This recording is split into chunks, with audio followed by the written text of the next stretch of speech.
Mais dis donc, si Dieu existe, pourquoi y a-t-il toutes ces guerres, ces tueries de masse, etc.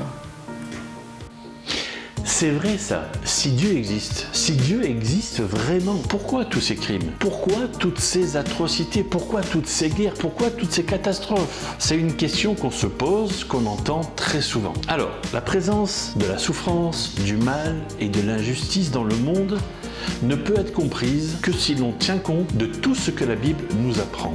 Alors, qu'est-ce que la Bible nous apprend? Voilà la question. La Bible nous dit que Dieu a créé l'homme, l'être humain, libre. En tant que tel, cela place l'être humain au-dessus de toutes les créatures qui vivent sur la terre. Du coup, puisqu'il est au-dessus, il est en position de responsable, de patron, de chef en quelque sorte sur la terre. Il est libre, mais du coup, cette liberté peut être utilisée pour faire le bien, ok, mais aussi pour faire le mal. Malheureusement, dès le début de l'humanité, l'homme a utilisé sa liberté d'abord pour désobéir à Dieu, c'est une évidence.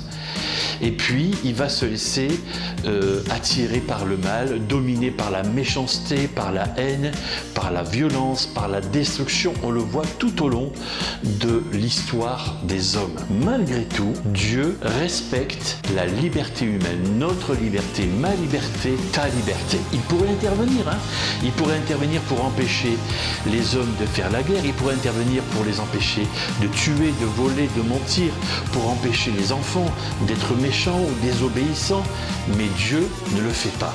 Alors, bien évidemment, il faut que les hommes subissent les conséquences de leur folie. Quand ils font la guerre, il faut qu'ils reconstruisent ce qui a été détruit, il faut qu'ils soignent les blessés, il faut qu'ils s'occupent des orphelins. Quand un enfant désobéit, il s'aperçoit que même si ses parents sont un peu laxistes, tu vois, si ses parents ne le punissent pas, eh bien, leur désobéissance a des conséquences sur leur vie. Du coup, c'est pas juste d'attribuer à Dieu ce qui n'est que le résultat de la folie de l'être humain ou de la méchanceté de l'être humain. Alors bien sûr, il va rester tout ce qui est de l'ordre des catastrophes naturelles, tremblements de terre, inondations, tempêtes, etc. Mais ça fait partie de la vie de notre planète. Et on se rend compte que parfois, c'est terrible de dire ça, mais parfois, ces catastrophes sont utiles parce qu'elles nous rappellent que l'homme est bien petit. Lui qui se croit le chef, eh bien, il est tout petit, il est faible, il est vulnérable. Ces catastrophes nous enseignent la modestie, la sagesse. Ces catastrophes nous poussent parfois à triompher de notre égoïsme en nous poussant à secourir ceux qui sont dans le besoin. Les grandes épreuves nous ont aidés à trouver Dieu parfois. Ésaïe 43 nous dit « Quand tu passeras par les eaux, je serai avec toi. Quand tu traverseras les fleuves, ils ne te submergeront pas.